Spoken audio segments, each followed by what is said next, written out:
इसलिए कि सबने पाप किया है और परमेश्वर की महिमा से रहित हैं। सबने पाप किया है और कोई भी संत नहीं है। इसका मतलब है कि सब लोगों ने नरक में जाने के लिए दस्तखत किए हैं, यही इसका अर्थ है। और आदम ने नरक की ये मेंबरशिप शुरू की है और उसने निश्चित किया कि हम भी उसे सब्सक्राइब कर ले। और इसका मतलब यह है कि हमारी मंजिल तो नरक थी, यही तो ये वचन का अर्थ है। रोमियो अध्याय 3 वचन 23 ये कहता है कि सबने पाप किया, आपकी परमेश्वर के साथ कोई संगति नहीं थी और सभी लोग परमेश्वर की महिमा से रहित हो गए। और रोमियो अध्याय 5 वचन 19 ये कहता है, क्योंकि जैसा एक मनुष्य की आज्ञा न मानने से बहुत लोग पापी ठहरे और उस एक मनुष्य के पाप करने के कारण मृत्यु आई और मृत्यु उन सभी के ऊपर आ गई।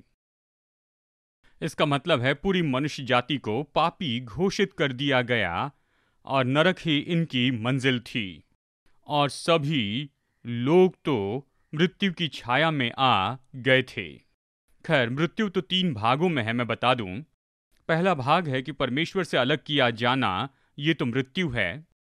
और दूसरा भाग है कि परमेश्वर की कृपा से अलग कर दिया जाना।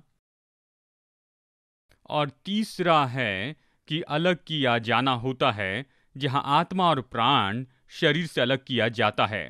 मृत्यु 3 भागों में है। तो चलिए हम यहां पर एक वचन देखेंगे, प्रकाशित वाक्य अध्याय 20 से वचन नंबर 14 और 15 कि आपको यहां पर इसका क्रम बताऊं। प्रकाशित वाक्य अध्याय 20 वचन नंबर 14 और 15 देखेंगे। ये कहता है कि मृत्यु और अधोलोक आग की झील में डाले गए। ये आग की झील दूसरी मृत्यु है और जिस किसी का नाम जीवन की पुस्तक में लिखा हुआ न मिला वो आग की झील में डाला गया। अगर आप रोमियो अध्याय 3 वचन 23 में देखें कि हम में से किसी का नाम जीवन की पुस्तक में नहीं था, हम सभी का नाम मृत्यु की पुस्तक में लिखा गया था।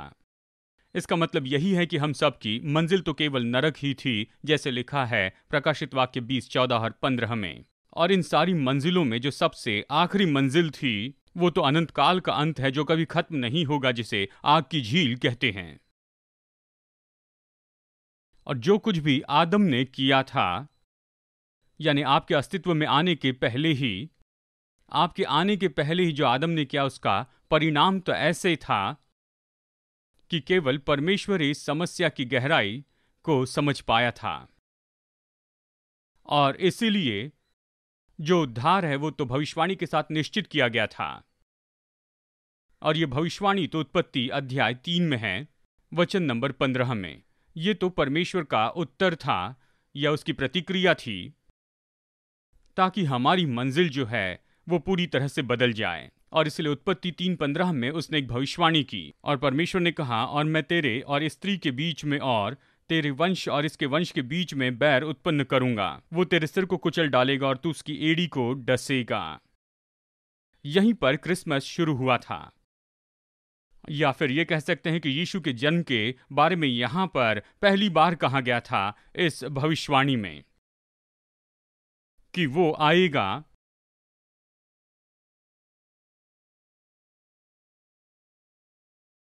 और उसके बाद कई पीढ़ियां जो शैतान के धोखे के द्वारा अंधी की गई थी, उन्होंने मृत्यु और अधोलोक का ही चुनाव किया। हनोक के उठाए जाने से भी वो परमेश्वर के पास में नहीं आए। नूह के समय आई हुई बाढ़ के कारण ये लोग परमेश्वर के पास नहीं आए। और जैसे इनकी पीढ़ी आगे बढ़ती चली गई, दूसरा राजा में एलिया का उठाया जाना, इससे भी वो परमेश्वर के पास में नहीं आए।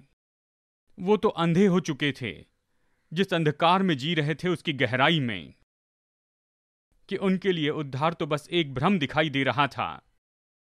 ये तो उनके सिस्टम में भी नहीं आया कि उन्हें किसी उद्धार की जरूरत है। लगभग 50 भविष्यवक्ताओं ने 4000 साल के बीच में बताया, एक एक लाइन में यहां पर इस मसीहा के बारे में बताया।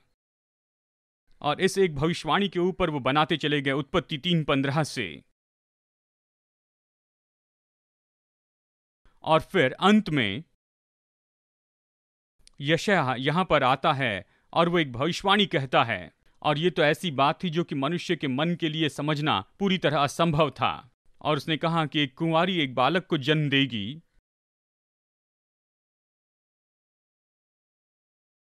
और सब लोगों ने सोचा कि ये कैसे हो सकता है। और फिर अंत में लूका अध्याय 1 ने एक स्त्री ने समर्पण किया परमेश्वर के हृदय को, और वो गर्भवती हुई। वो तो कुंवारी थी, और फिर अंत में वो दिन आया जहां पर गलातियों अध्याय 4 वचन 4 ये कहता है, जब समय पूरा हुआ तो परमेश्वर ने अपने पुत्र को भेजा जो स्त्री से जन्मा और व्यवस्था के अधीन उत्पन्न हुआ, और यीशु का जन्म उस दिन हुआ। उसके जन्म से नरक में न जाने की जो घड़ी थी वो तो शुरू हो गई।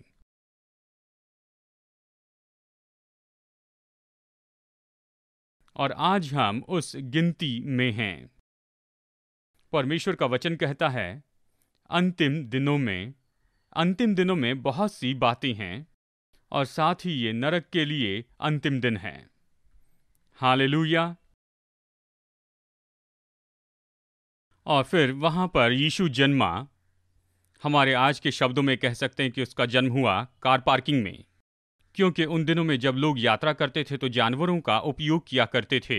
गधे, ऊंट और घोड़ों का उपयोग करते यात्रा के लिए उनका उपयोग किया जाता था। और उन दिनों में यात्रा करने के लिए कोई गाड़ियां नहीं थी, यानी वो गौशाला ऐसी जगह थी जिसे हम कह सकते हैं कि पार्किंग लॉट था। यह ऐसी जगह थी जहां वो अपने जानवरों को रखते थे, और या वो यात्रा करने वाले जानवरों को वहां रखते थे। और वहां पर कोई भी जगह नहीं थी, और आप इस कहानी को जानते हैं, और उन्हें बस रहने के लिए ऐसी जगह मिली। इसलिए आज के शब्दों में कह सकते हैं कि ये पार्किंग लॉट था, और वहां वो तो चरनी में रखा गया जानवरों के बीच में। और मैं चौंक नहीं जाता हूं, क्योंकि मुझे परमेश्वर का ये तरीका पसंद है। परमेश्वर का तरीका बहुत ही सरल है, और मुझे वो दिन याद है जो हमें बताया गया है कि परमेश्वर ने किस तरह से आदम को भूमि की मिट्टी से बनाया था। आदम तो वहां पर जमीन पर लेटा हुआ था, और उसके पहले परमेश्वर ने सारे जानवरों को बनाया था। और वो भी सब पूरी तरह से चौंक गए थे, देख रहे थे कि यहां पर क्या हो रहा है। जब तक कि परमेश्वर ने अपनी श्वास फूंक कर उसे जीवित नहीं किया, पहला आदम भी मानो वहां पर बस चरनी में ही पड़ा हुआ था, जानवरों के बीच में। तो अंतिम आदम का जन्म कैसे होना था? बिल्कुल उसी तरह से। तरीका तो बहुत ही अद्भुत दिखाई देता है। इनकार किया गया, मनुष्यों के द्वारा स्वीकार नहीं किया गया, और यीशु का जन्म तो वैसे ही हुआ।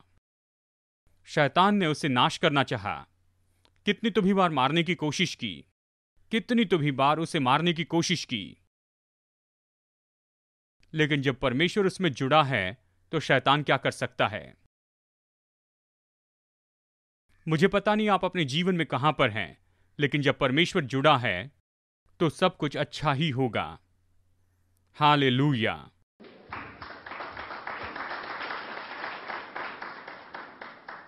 जब परमेश्वर जुड़ा है तो शैतान क्या कर सकता है? शैतान क्या कर सकता है? कुछ नहीं। आमेन। ये 33 साल तो ये कोई साधारण सा समय नहीं था। एक बड़ा साम्राज्य जिसे रोमी साम्राज्य कहते थे, उसे नीचे गिराना चाहते थे, लेकिन नहीं गिरा पाए। कट्टरपंथी याजकों ने उसे नाश करना चाहा। कई तरह से उन्होंने योजना बनाई, लेकिन नहीं कर पाए, क्योंकि उसका समय अब तक नहीं आया था, और इसके बारे में कोई कुछ नहीं कर सकता था। वो क्रूस पर चढ़ाया गया, बिल्कुल परमेश्वर के वचन के अनुसार। और फिर यूहन्ना अध्याय 19 में उसने कहा, ये पूरा हुआ, काम पूरा कर दिया गया। और इसका मतलब है, इसका अर्थ है, नरक का जो टाइम टेबल है वो तो खत्म कर दिया गया है। हालेलुया। तो पारंपरिक रीति से जब हम क्रिसमस को देखते हैं, हमारे पास हर तरह के पारंपरिक फंक्शंस होते हैं, पारंपरिक प्रोग्राम्स होते हैं, और हमारी ये साधारण सी मनोदशा होती है कि हम बस चरनी को देखते रहते हैं कि वहाँ एक असहाय बच्चा है जो कि संसार की बुरी बातों से घिरा हुआ है, और वो वहाँ पर ऐसी परिस्थिति में असहाय है और ऐसी दशा में उसे छोड़ दिया गया है। हमें ऐसी मानसिकता सोचने को ट्रेन किया गया। और जब वहाँ पर वो चरनी रखी गई, यानी ऐसी दयनीय दशा में मरियम को यहाँ पर जन्म देना पड़ा, और ये जो परिस्थिति थी ये तो हर तरह से बड़ी पीड़ादायक थी, और ये तो सबसे मुश्किल ऐसा पल था जो पूरी मनुष्य जाति के इतिहास में था। और वहाँ पर यीशु का जन्म हुआ और वहाँ पर वो जानवरों के साथ में रखा गया। वहाँ उसकी माँ उसकी देखभाल कर रही थी। और लूका अध्याय 2 इस तरह से हुआ। ये कहता है कि आज दाऊद के नगर में तुम्हारे लिए एक उद्धारकर्ता जन्मा है, और यही मसीह प्रभु है। और उसका तुम्हारे लिए ये पता है कि तुम एक बालक को कपड़े में लिपटा हुआ और चरनी में पड़ा हुआ पाओगे। ये तो भविष्यवाणी थी। उसकी चरनी कोई अकस्मात नहीं थी, ये परमेश्वर की योजना और उद्देश्य था। अगर ये भविष्यवाणी है और परमेश्वर का उद्देश्य और इच्छा है, तो ये कैसे दुख की बात हो सकती है? या ये कितनी महिमामय होगी जब भविष्यवाणी पूरी होती है। ये महिमामय है ना। और वो कहता है ये चिन्ह होगा कि तुम एक बालक को कपड़े में लिपटा हुआ चरनी में पाओगे। और फिर आगे ये कहता है, और स्वर्गदूतों का दल एक साथ स्तुति करते हुए ये कहने लगे, आकाश में परमेश्वर की महिमा और पृथ्वी पर उन मनुष्यों में जिनसे वो प्रसन्न है शांति हो। ये तो अद्भुत महिमा में भविष्यवाणी का जन्म है, और इसमें कोई दुख जुड़ा हुआ नहीं है, क्योंकि ये तो भविष्यवाणी का पूरा होना है। और निश्चय ये कोई शांत रात नहीं थी, वहां पर तो बहुत ज्यादा शोर हो रहा था।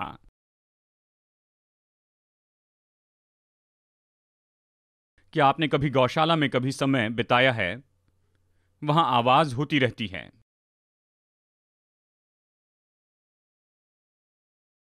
लेकिन वो क्यों जन्मा था और उसका उद्देश्य क्या था कि इस तरह से उसने जन्म लिया? पहला यूहन्ना अध्याय 3 वचन 8 हमें इस तरह से बताता है, परमेश्वर का पुत्र इसलिए प्रकट हुआ कि शैतान के कामों का क्या? शैतान के कामों का नाश करे। और वो इसीलिए तो जन्मा था, और शैतान उसके विरुद्ध कुछ नहीं कर सका। चाहे वो चरनी में आया हो या फिर सिंहासन में आया हो या वो कहीं पर भी आया हो, तो शैतान कुछ भी नहीं कर सकता था, क्योंकि वो उद्देश्य के साथ में जन्मा था। और वो क्या था कि शैतान के कामों का नाश करे। तो उस चरनी में कौन था? उस चरनी में कौन था? पाप पर जय पाने वाला उस चरनी में लेटा हुआ था। आमीन। मृत्यु पर जो जयवंत हुआ वो वहां पर चरनी में पड़ा हुआ था। आमीन। शैतान के कामों का नाश करने वाला वहां पर चरनी में लेटा हुआ था। हमारा छुड़ाने वाला वहां पर चरनी में लेटा था। वहां चरनी में कौन था? हमारा उद्धारक वहां पर चरनी में लेटा हुआ था। उस चरनी में कौन था? राजाओं का राजा और प्रभुओं का प्रभु वहां पर चरनी में था। उस चरनी में कौन था? मसीहा वहां पर उस चरनी में पड़ा था। हालेलुया। वहां पर कौन था? और मरियम किसे देख रही थी? वो उस चरनी में उस फसह को देख रही थी। हालेलुया।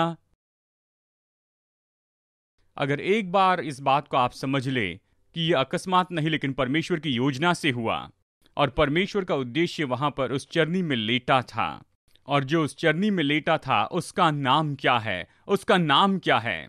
और ये कहता है उसका नाम तो प्रकट किया गया था।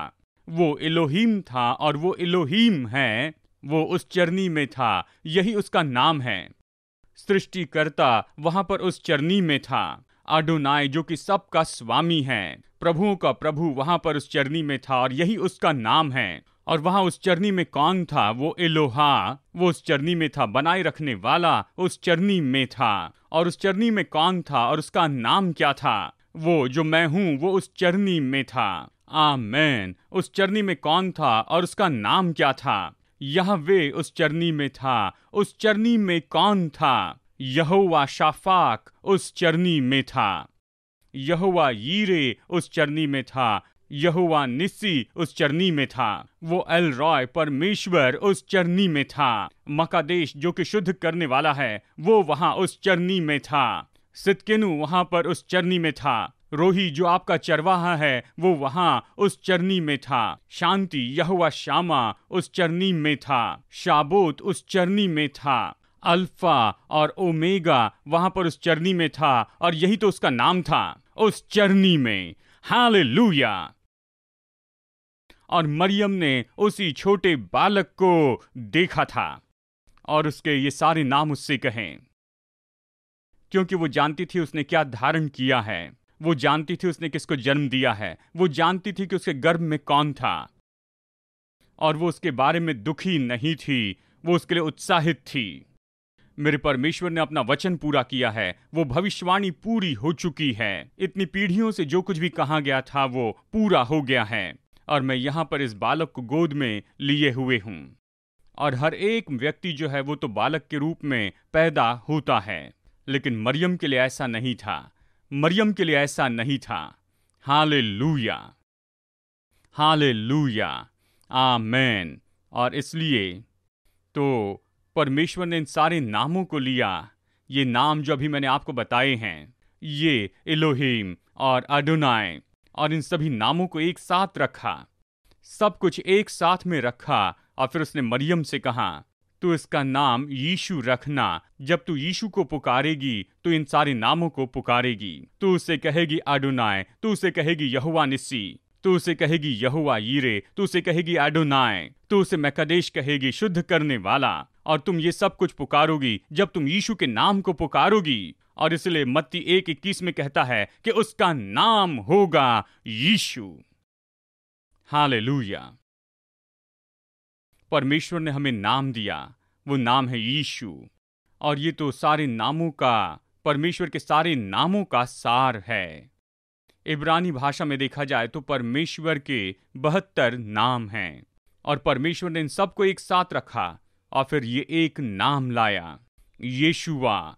जब आप उस नाम को पुकारते हैं, यीशुआ को, या आप नाम पुकारते हैं यीशु का, तो आप परमेश्वर के सारे नामों को पुकारते हैं। हालेलुया, आमेन। और इसलिए यीशु के आने से, यीशु मसीह के जन्म से नरक जाने का महामार्ग नाश कर दिया गया। आमेन। और नरक अब आपकी मंजिल नहीं रहा।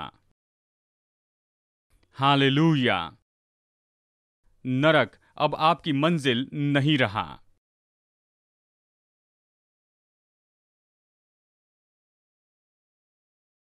इसके बजाय आपके लिए स्वर्ग खोल दिया गया है। हालेलुया।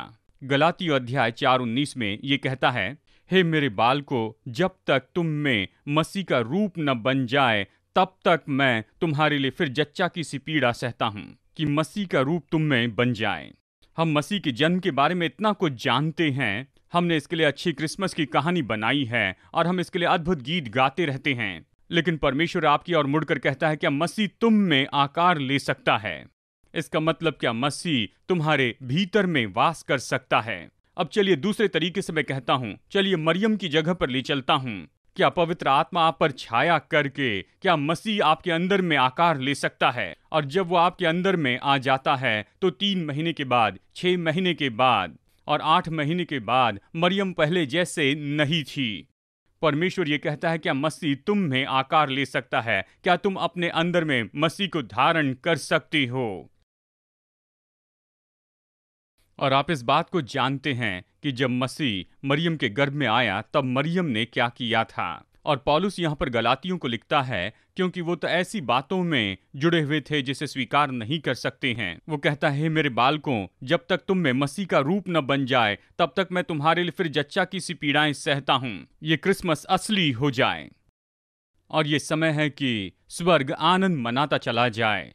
और ये समय है आपके लिए कि आप दे दें, अपना जीवन परमेश्वर को सौंप दें। और यही तो वास्तविकता है जो परमेश्वर चाहता है कि आप अनुभव करें। और मसीह यीशु आपके अंदर में रूप धारण करते जाएं। आमेन। क्योंकि एक और वास्तविकता है जो आपके विश्वास की ओर निहारती है।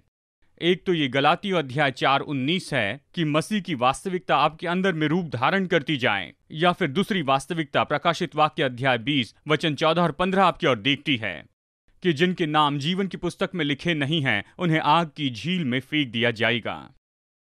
आज आप कौन सी वास्तविकता को चुनना चाहते हैं? और ये तो शायद आपके अनुसार क्रिसमस है, लेकिन परमेश्वर कहता है कि मैं तुमसे मुलाकात कर सकता हूं, मैं तुमसे मिल सकता हूं। क्या मसीह तुम में आकार ले रहा है? यदि नहीं, तो तुम्हारा चुनाव आग की झील है। आज आप कौन सा चुनाव करना चाहते हैं? हालेलुया। और जब आपका नाम जीवन की पुस्तक में है तो पूरी जिंदगी भर क्रिसमस का आनंद है। आमेन। जब आपका नाम जीवन की पुस्तक में होगा। ऐसे समय होते हैं जब हम इन बातों को हल्के रूप में लेते हैं, बहुत ही हल्के रूप में। हम इससे हल्के रूप में लेते कहते हैं ठीक है, क्रिसमस आ रहा है, हम कैरल्स करेंगे, हम ये करेंगे, हम वो करते चले जाएंगे, और फिर अगले क्रिसमस की राह देखते हैं। तो एक क्रिसमस से दूसरे क्रिसमस के बीच में हम जीते हैं, और फिर इसके बीच में एक और बात आती है जिसे कहते हैं ईस्टर। क्रिसमस से क्रिसमस में इस तरह से हम जीते हैं। और आज मैं चाहता हूं कि आप जान लें, जब आप प्रभु यीशु मसीह के नाम को पुकारते हैं, यानी देखिए, जब यीशु का जन्म हुआ, ये इस बालक का जन्म हुआ, तब तक यीशु का नाम नहीं दिया गया था। सबसे अच्छा आखिरी नाम तो इम्मानुएल दिया गया था यशायाह में, मतलब परमेश्वर हमारे साथ। लेकिन यीशुआ, ये नाम तो यीशु मसीह के जन्म तक किसी को नहीं दिया गया था। और ये वो प्रकाशन है जो दिया गया था, मरियम को दिया गया। कहा उसे और कोई नाम नहीं देना, लेकिन तू उसका नाम रखना यीशु। और प्रेतों के काम में लिखा है, अगर आप यीशु के नाम को पुकारते हैं तो उद्धार पाएंगे। और यीशु मसीह के इस नाम को कई बार हम हल्के रूप में लेते हैं, क्योंकि हम यीशु मसीह के नाम में जो गहराई है उसे नहीं समझ सकते हैं। और नीति वचन कहता है कि धर्मी जन तो यीशु के नाम में दौड़ता है, जो कि मजबूत चट्टान है, और बचाया जाता है। परमेश्वर के 72 नाम हैं जो समय समय पर प्रकट किए गए हैं। ये तो अलग अलग लोगों के अनुभव हैं और अलग अलग परिस्थिति में परमेश्वर का प्रकाशन है। और इन सब नामों को एक साथ जोड़ा गया और इसे एक नाम दे दिया गया, यीशुआ। जब आप इस नाम को पुकारते हैं तो आप उद्धार पाएंगे। आपके जीवन के ऐसे बहुत से क्षेत्र हैं जहां आपके जीवन में इस नाम की मुलाकात होना जरूरी है। और जीवन के कई क्षेत्र के बारे में आप कहते हैं, परमेश्वर मैंने प्रार्थना की कि ये हो जाएगा, लेकिन ये बात अब तक नहीं हुई है। लेकिन मैं चाहता हूं कि आप जान ले, यीशु का नाम कोई भी द्वार खोल सकता है। यीशु का नाम हर बीमारी को चंगाई दे सकता है। यीशु का नाम आपको अपने जीवन में चमत्कार के आयाम में आगे बढ़ा सकता है। और आज आपको यीशु के उस नाम को थाम लेना है, क्योंकि वो नाम है जो कि सारे अनंत काल के लिए दिया गया है। और ये नाम है जिसे आज आप पुकार सकते हैं। आमेन। मरियम के हाथ में ये बालक आने तक ये नाम उपलब्ध नहीं था, ये नाम नहीं दिया गया था। और जबकि आप अभी यीशु मसीह के नाम को जानते हैं तो उसके नाम को पुकार सकते हैं। आमेन। हालेलुया। तो ये व्यक्ति तो वहां पर जंगल में चल रहा था, और ये तो अंधकार से भरा जंगल था। वहां पर बड़ा अंधकार था, वो कुछ भी नहीं देख पाता था, पूरी तरह अंधकार था, वो कुछ भी नहीं देख पाया। वो उस घने जंगल में चल रहा था और हर तरह के शोर को वहां पर सुन रहा था, पत्तों के हिलने के, जानवरों के यहां वहां जाने की आवाजें। और वो बहुत डर गया, भयभीत हो गया, और वो नहीं जानता था कि अभी आगे कैसे बढ़े इतने अंधकार में। और फिर अचानक उसे याद आया कि वो इस नाम को पुकार सकता है, और ये नाम है यीशु। जब आप यीशु के नाम को पुकारते हैं तो निश्चय बड़ी शांति दिल में आ जाती है। और फिर अचानक हर जगह पर पूरी शांति आती है। वहां पर हर एक चीज जिसका शोर शराबा हो रहा था, पूरे जंगल में जितनी भी आवाजें गूंज रही थी, सब अचानक शांत हो गया, क्योंकि यहां नाम लिया यीशु का। मुझे पता नहीं आप किन बातों में से होकर जा रहे हैं। शायद जीवन का एक और क्रिसमस है। शायद आपने सोचा होगा कि ठीक है, ये एक और क्रिसमस है, लेकिन यह आपके लिए बदलाव का समय होना चाहिए। बदलाव की जगह जहां पर आप इस यीशु से मुलाकात करें, जो आपके जीवन की इस यात्रा में आपको बहुत ही अद्भुत और रोमांचित रीति से आगे ले जाएं। आमीन। और आज आपको निश्चय मुड़कर ये कहना होगा कि मैंने उद्धार पाया, मैं यीशु के नाम को जानता हूं और शैतान इसके बारे में कुछ नहीं कर सकता है, वो इसके बारे में कुछ नहीं कर सकता है। मुझे पता नहीं कि आप कहां पर हैं। मैं चाहता हूं कि आप इस परिस्थिति को देखें और अपने जीवन की दशा को जरा देखिए। अगर जीवन के किसी क्षेत्र में निपटने की जरूरत है तो मैं चाहता हूं कि यीशु के नाम में आप ये कहें, प्रभु मैं उस परिस्थिति को रोकता हूं, मैं उसे बांध देता हूं। वचन कहता है जब आप शैतान का सामना करेंगे तो वो क्या करेगा, वो आपके सामने से भागेगा। जब आप यीशु के नाम में शैतान का सामना करेंगे तो वो आपके सामने से भागेगा। क्या आपके जीवन में बांझपन है तो यीशु के नाम में उस बांझपन का सामना करें तो वो आपसे दूर भागेगी और फिर आप परमेश्वर की ओर से फलवंत होने की सुंदरता पाएंगे, प्रभु से आशीष पाएंगे। जीवन के ऐसे बहुत से क्षेत्र हैं जहां पर आप बार बार आते हैं और आप प्रार्थना करने के लिए यहाँ जाते हैं, लेकिन मैं चाहता हूं कि आज अपनी परिस्थिति को आप पूरी तरह से ले लें और कहें कि मैं इस व्यक्ति को जानता हूं जो चरनी में आया था और जो क्रूस पर गया और मृत्यु में से जी उठा और परमेश्वर के दाहिनी ओर बैठा है। जब मैं उसके नाम को पुकारूं, उसका नाम पूरी पृथ्वी के ऊपर गूंजता है, ऊपर स्वर्ग तक जाता है और शैतान के कामों को नाश करता है और मुझे नरक से दूर ले जाता है और मेरे जीवन की हर एक परिस्थिति में मुझे विजय देता है। यही तो यीशु का नाम है। आमीन। यही तो यीशु का नाम है। और आपको मुड़कर यह कहना है कि आज मैं इसी पर खड़ा हूं। मैं प्रभु यीशु मसीह के नाम की सीमाओं में खड़ा हूं और मैं तुझे सारी महिमा देता हूं प्रभु। हालेलुया। आज चाहे आप जहां भी हो, चाहे कोई भी गड़बड़ी हो, तो यीशु का नाम है। सारी गड़बड़ी को आप दूर कर दें प्रभु यीशु के नाम में। और आपके जीवन में चाहे जो भी मसला हो, आप उसका सामना करें। आप उस मसले को जानते हैं, उस मसले को दूर करें प्रभु यीशु के नाम में। आप पाएंगे कि यीशु के नाम का प्रकाशन तो आपके लिए बड़ा चमत्कार लेकर आएगा। आमीन। हालेलुया। मैं चाहता हूं कि आप इस समझ को प्राप्त कर लें। उस चरनी में कौन था? वो कोई असहाय बालक नहीं था। उस चरनी में कौन था? वो राजाओं का राजा था। हालेलुया। जीवन के जिन क्षेत्रों में आप लड़ते जा रहे हैं, शत्रु इसके बारे में कुछ नहीं कर सकता है। जितना आप सोचेंगे कि शैतान क्या कर सकता है, इसके कारण वो आपके जीवन में काम कर सकेगा। जिस दिन आप मुड़कर कहेंगे वो मेरे विरुद्ध में कुछ नहीं कर सकता है, क्योंकि यीशु ने आपके लिए समर्पण किया है। उसने आपके लिए क्या समर्पण किया कि ये पूरा हुआ। आज हमारे साथ संगति के लिए आपको न्योता देते हैं कम्युनिटी चर्च ट्विन सिटी में हर रविवार सुबह 9 बजे की सभा में। चमत्कार आपका इंतजार कर रहा है। आइए और आशीष पाइए।